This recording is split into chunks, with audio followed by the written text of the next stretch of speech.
Pada tahun 2023, Badan Pangan Dunia PBB atau Food and Agriculture Organization FAO mengeluarkan pernyataan bahwa pada tahun 2050 dunia akan menghadapi potensi bencana kelaparan yang disebabkan oleh menurunnya hasil panen dan gagal panen akibat perubahan iklim.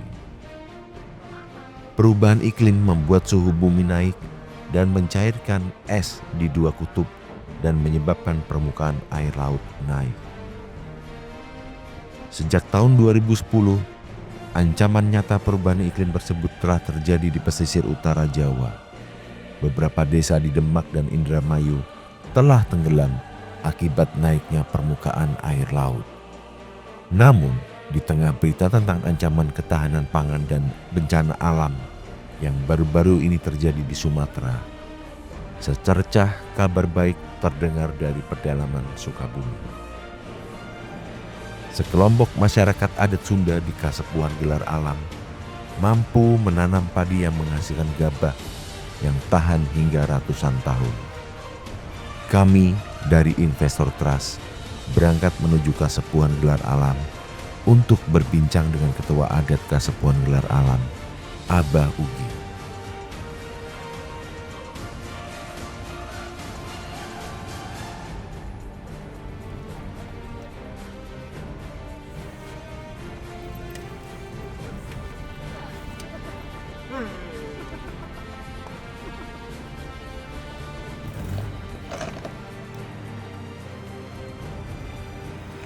Ini udah gigi 1. Tanpa AC. Tanpa AC. Justru harus pakai AC. Udah gak usah, Van. Hati-hati tangan lu. Mobil kami tidak mampu melalui medan yang berat.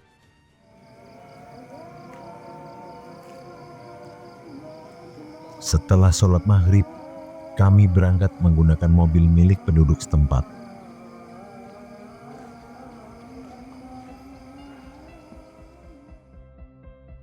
Setelah hampir 2 jam menembus hujan gerimis, jalan berbatu dan hutan ladang, akhirnya kami tiba di kediaman Abah Ugi. Kepala adat bernama lengkap Ugi Sugriana Rakasiwi ini menerima kami dengan hangat meski hari telah larut malam. Kepada tim Investor Trust, Ketua Adat Kasepuhan Gelar Alam, Abah Ugi, mengisahkan sejarah dan filosofi adat istiadat yang mereka pegang teguh selama sekitar 657 tahun. Abah Ugi juga memberikan pandangannya mengenai kemungkinan sistem pertanian Kasepuhan Gelar Alam diterapkan di berbagai daerah untuk membangun ketahanan pangan Indonesia. Masyarakat adat Kasepuhan Gelar Alam memiliki sistem pertanian yang diwariskan secara turun-temurun yang membuat mereka tidak pernah kekurangan bahan pangan. Gabah yang disisihkan setiap panen dan disimpan di leuit atau lumbung mampu menghidupi mereka hingga puluhan tahun. Bagi Kasepuhan Gelar Alam atau sebelumnya bernama Kasepuhan Cipta Gelar, alam bukan sekedar tempat tinggal, melainkan bagian dari kehidupan itu sendiri. Di tengah arus modernisasi, Kasepuhan Gelar Alam tetap teguh pada jati diri. Teknologi boleh masuk, tetapi adat dan kearifan lokal, terutama dalam sistem pertanian, tetap menjadi penuntun utama kehidupan. Sistem pertanian yang dilestarikan masyarakat adat Gelar Alam bukan tidak mungkin menjadi solusi bagi Indonesia mewujudkan swasembada pangan yang dicita-citakan Presiden Prabowo Subianto. Di Gelar Alam dalam cuaca gerimis, Abah Ugi menceritakan kepada kami. Dicari tahu ternyata itu bisa digunakan untuk listrik itu sendiri. Terus sama almarhum dulu dicari tahu mana aja sih yang boleh, mana aja yang tidak. Ternyata yang tidak boleh itu karena yang diregenerasikan dari leluhur Abah itu budaya di pertanian padi itu sama sekali nggak boleh disentuh oleh teknologi. Jadi selain dari pertanian padi, dari mulai kita nanam sampai si nasi bisa dimakan, itu sama sekali untuk teknologi nggak boleh masuk di situ. Selain dari itu dan rumah gitu, itu bisa kita gunakan teknologi. Makanya kita saring teknologi mana aja sih yang bisa membantu dan boleh digunakan di kasepuhan, dan mana aja sih yang nggak boleh secara aturan adat dipergunakan di kasepuhan. Seperti kita nanam padi secara tradisional dari zaman dulu sampai sekarang itu nggak boleh pakai traktor. Walaupun saat ini Abah ya kebelilah gitu untuk traktor, tapi traktor nggak boleh digunakan di kasepuhan. Boleh sih, boleh traktor kita punya digunakan di kasepuhan, tapi jangan untuk di pertanian padi. Untuk kebun, misalkan sayur-sayuran, itu bisa digunakan traktor. Jadi ya tinggal kita menempatkan teknologi itu mau di mana aja, nah, sesuai dengan spesifikasinya. Yang nggak boleh ya tetap kita sebisa mungkin menjauhi itu. Kalau kepepet-pepet banget ya apa boleh buat, baru kita bisa gunakan. Nah, ini kan pemerintah sedang gencar-gencarnya bikin program ketahanan pangan. Betul. Nah, kami sih melihat ini bagus sekali kalau bisa diterapkan di mana-mana gitu. Betul. Ya. Itu akan membuat program pemerintah ini bisa berhasil karena Betul. kan orang bercocok tanam, dijaga benar ya. Betul. Di sini. Menurut Abah bisa nggak sih diterapin di daerah lain? Itu sebetulnya PR Abah dari zaman di Cipta Gelar, semenjak Abah memimpin di kasepuhan. Yang dengar di mana-mana gitu kan, kekurangan pangan dan sebagainya, tek-tek bengek. Waduh, apa sih ya yang bisa kita bagi untuk saudara-saudara kita di luar adat di kasepuhan? Ya itu programnya harusnya kan pemerintah yang tahu harus seperti apa, bukan Abah yang mikirin. Tapi Abah udah mikirin sampai di sana walaupun Abah tidak melakukan itu. Bisa nggak ya kita terapkan konsep seperti di kasepuhan? Karena kalau kita makan diregenerasikan turun-temurun semenjak tahun 1368 sampai sekarang mungkin sekitar 657 tahun. Anak cucunya kalau dulu 10 kan, anak-anaknya yang 10 punya anak satu aja udah kali-kali dan sebagainya. Jadi banyak nih jadi warga. Kalau yang lain mau nggak seperti turunan Abah? Kalau sekaligus kan kita ajarkan susah. Kalau Abah karena udah kebiasaan dari nenek moyang kita seperti itu, ya kebiasaan itu kita jaga sampai hari ini, ya inilah hasilnya seperti ini. Karena kita menanam padi itu buat kehidupan kita sehari-hari. Kebanyakan yang menanam di luar mungkin untuk ekonomi, beda kan? Menanam untuk ekonomi harus untung. Kalau Abah di sini menanam untuk kehidupan, mau seberapa mahalnya juga harus ditanam. Kita ada beberapa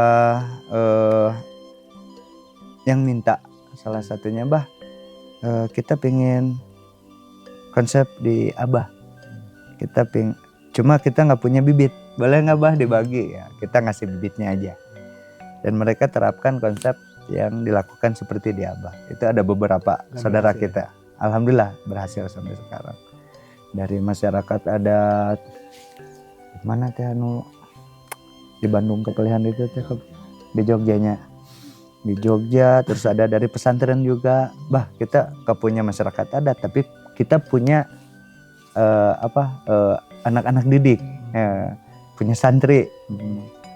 Kita pengen terapkan di sekolah buat makan anak-anak sekolah di pesantren kami. Itu di Jombangnya kemarin, dari Jombang udah minta dari Jombang, dari Surabaya, terus lagi ada Kuningan, ya ada masyarakat adat di Kuningan juga. Bah, minta bibit ini boleh. Ntar kalau kita udah punya kita balikin ke Abah bibitnya. Boleh, siap kata Abah. Asal mereka konsepnya sama, tetap dijaga gitu kan. Abah ada 168 varietas padi kata Abah. Macam-macam Abah bisa bikin, termasuk yang seperti rekayasa genetika kita udah bikin kata Abah. Ya Bapak mah pakai teknologi, kita memakai alam secara alamiah. Dulu mah cuma 66 di zaman di Bogor, sekarang udah 168. bukan abah kawinin silang secara itu gimana tuh, Mas, caranya? otomatis. Bisa menemukan varietas Itu secara alami. Misalkan kita nanam di sini segri, di sini pare gajah. Ntar di tengah-tengah ini, antara setengah ini akan menghasilkan yang baru. Karena dia dekat kan. Nah, itu biasanya perkawinan silang. Ataupun dari daerah lain dibawa ke kita. Nanam di sini. Ntar kawin sama yang lokal di sini. Kalau deket-deketan. Karena sering. Ntar, nah ya merasanya jadi dua gitu. Kasih nama lah sama yang menemukannya. Misalkan nanamnya aki koyod, nah, udah pare koyod gitu. Dikasih namanya. Seperti itu secara alami, nggak dibuat-buat, nggak pakai seperti teknologi sekarang yang pakai rekayasa genetika dan sebagainya. Ternyata secara alami juga itu bisa kita lakukan, nggak disengaja ditemukan, dan mereka kawin sendiri secara alami. Dari 168 varietas, Mas. Kalau Abah sendiri melihatnya mana yang paling unggul?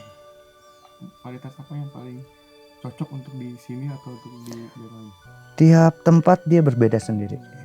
Nggak bisa cocok yang unggulan itu pare A. Ini pare B. Ini unggulannya SR1 misalkan. Gitu. Kita nggak bisa bilang seperti itu. Semua juga unggul. Tergantung tempatnya. Yang unggul di Cicemet mah parena iya. Yang unggul di Ciptarasa mah yang bagus itu ini. Di daerah ini mah yang bagus mah ini. Itu berbeda. Dia unggulan di masing-masing tempat, masing-masing varietas itu sendiri. Jadi nggak bisa dibilang pare segri unggul harus bisa ditanam di semua tempat. Nggak bisa. Pernah gagal nggak tuh, Bah? Ada yang gagal, ada yang Gagal ya? bagus. Nah, Termasuk panen gagal gitu. betul. Misalkan kita tanam itu padi yang dari ketinggian di bawah, di tempat panas, kita bawa ke tempat dingin, itu pasti gagal. Yang di tempat panas ya biarkan mereka varietasnya yang panas. Yang di tempat dingin biarkan mereka yang udah bertahan ratusan tahun di tempat dingin. Gila, ya, bisa. Punya khas masing-masing. Kayak kita, kayak kita kan, aduh betah di kantor ini, ya udah kerja terus-terusan, aduh nggak betah, pindah lagi kan, pasti seperti itu. Padi juga sama seperti itu. Tahu ya varietas mana yang cocok. Betul. Nih ahlinya Aki Koyon. Tanya Aki Koyon di daerah sini yang bagus yang mana nih?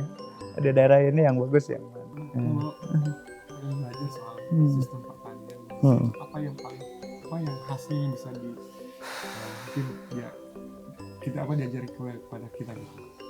Yang khas di Abah itu kita menanam padi nggak sembarangan waktu. Kita masih menggunakan secara aturan nenek moyang kita dari zaman dahulu. Itu kita menggunakan 2 rasi bintang untuk menentukan penanaman padi.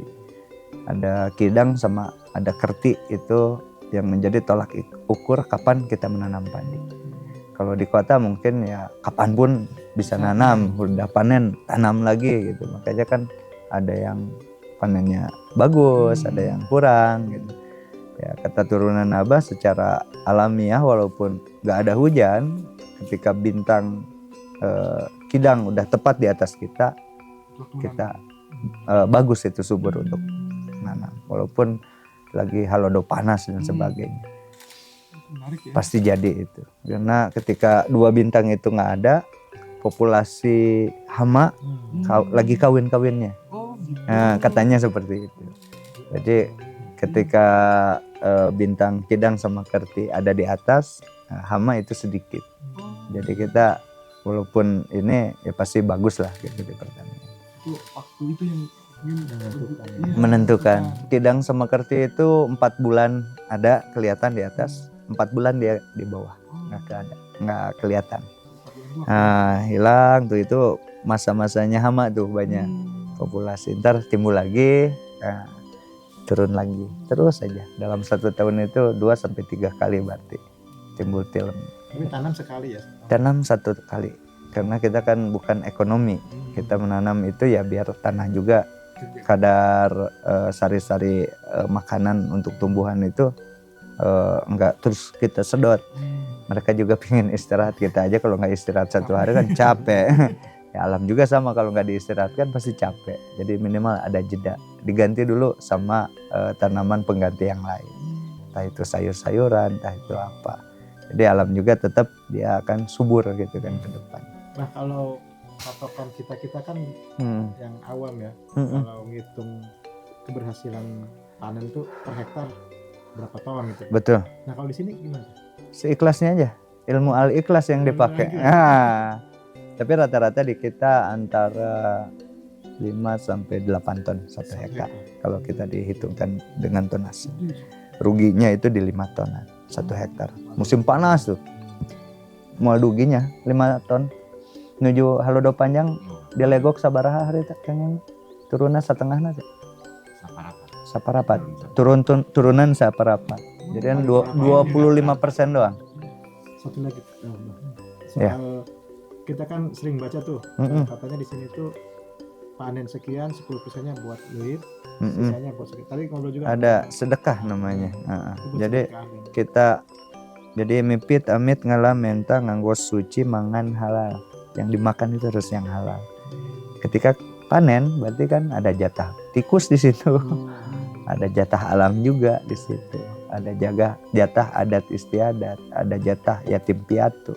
Mungkin dari 100% yang kita panen, yang disimpan ke lumbung padi untuk kita makan paling 60%-nya. Yang 40% itu dibagi. Ada jatah ke adat, ke pemerintahan, ada tatali bahasanya di sini.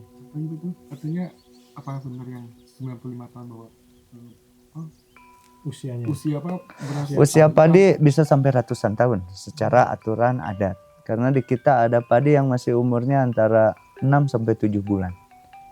Kalau di kota mungkin 3-4 bulan udah panen. Di Abah di sini paling cepat itu antara 5 sampai 6 bulan.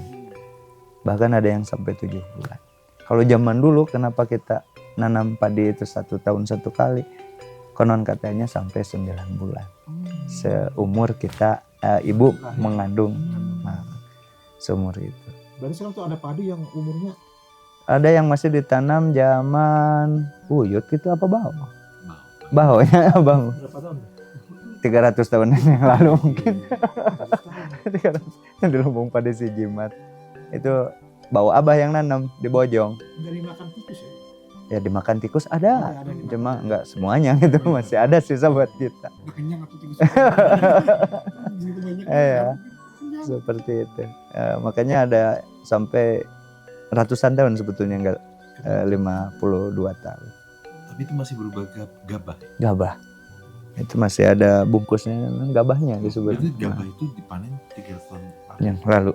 masih kalau kita petik sedikit masih ada berasnya. Itu masih ada, masih bisa dimakan. Cuma agak hitam. Warnanya aja. Semakin lama dia semakin kuning. Kalau semakin lama lagi hitam dia. Tapi itu gizinya masih tetap Masih ada. Lebih sehat gitu. Malah Lebih sehat untuk penyakit gula malah lebih bagus. Malah pada nyari itu dari Jakarta. Kadar gulanya Turun. Bah, saya bawa beras 2 karung karena katanya Abah nggak boleh dijual belikan. Iya, tukar boleh kalau tukar. Mereka bawa 2 karung, tukar sama Abah 2 karung. Ada itu dari Jakarta. Kenapa Pak? Saya penyakit gula Bah. Oh ya udah nggak apa-apa. Pengen yang agak kolot, mau tahun berapa kata Abah tumbukin. Yang 5 tahun juga cukup Bah. Yang dimakan hari ini itu mungkin dipanen sama Abah 3 sampai 4 tahun yang lalu. Yang dimakan hari ini. Itu dari apa? Di Rurukan itu kita ada sekitar 9.000 leuk Rurukan. Kalau di warga mah teka hitung sabaraha. Anu di warga anu 8.000 apa? Di warga Warga sadana. Sabaraha total kemarin teh? 10.000 langkung. Ada 10.000 lebih lumbung padi. Satu leuk itu bisa menampung berapa? Macam-macam. Ada yang 1 ton, ada yang 2 ton. Rata-rata teh paling sedikit itu isinya paling alit 800 apa 500? 500 sampai paling besar itu ada yang isinya sampai 3.000 ikat padi. Ikat padi. Nah, satu ikat padi rata-rata antara 2,5 kg sampai 4 kilo. banyak banget. Tinggal dihitung 10.000 kali ya ada rata-rata 2 kilo aja. Ya segitu cadangan. Bagi aja 30.000 warga. Itu mah cukup banget tuh. Obat nggak pernah merasa kekurangan. Kenapa? Nggak pernah merasa kekurangan. Kurang terus justru. Surplus terus. Kurang terus. Kurang terus. Nah, makanya surplus. Terus apa rahasianya itu padinya bisa bertahan sampai? Apa karena kayunya? Satu, kita menanam padi itu secara tradisional. Di waktu itu. Nah, terus bibitnya yang kita tanam dari leluhur kita kan diregenerasikan seperti kita diturun-temurunkan dari nenek moyang dari zaman dulu sampai Kemudian sekarang. itu berpengaruh juga kali ya. Bentuk Penataan, kayunya. tata caranya, perlakuannya juga. Jadi ada aturan-aturan di adat Mm-mm. harus seperti ini gitu. Betul, Ya. Mulai seperti itu. ini. Betul, menanamnya seperti ini dari mulai nanam sampai itu bisa dimakan, sampai nyimpen, wah repot lah. Kalau mau belajar 3 tahun di sini kayaknya belum lulus. Tapi begitu kan fakultas pertanian udah pasti S1 tuh. Oh S1 kalau Bisa dia, jadi guru besar itu. tapi S1 juga belum tentu bisa nanam padi. Kalau di jimat itu apa isinya? Kenapa disebut Sama jimat? gabah. Bedanya itu kita punya lumbung, ibaratkan di negara kita itu bulognya buat ketahanan pangannya. Induknya itu ya. Induknya. Ya, inilah lead sijimat. Fungsi lead sijimat itu kita selain kita punya lumbung, kita punya tanah namanya komunal, milik bersama. Kita garap bersama, hasilnya untuk bersama. Tapi bukan dibagiin, 1 kilo ewang ya. Enggak, kita simpan di lead sijimat buat kepentingan, keperluan adat istiadat. Takut mau gotong royong bikin jalan dan sebagainya. Takut warga ada yang kekurangan, bisa pinjam dulu, ibaratkan kayak koperasi ke lead sijimat. Ketika dia udah panen, ntar dia kembalikan. Gak boleh riba, kalau pinjam 1 kilo, balikin 1 kilo. Dan itu tidak ada batas kapan harus kita balikin. Kapanpun itu, kalau belum mampu.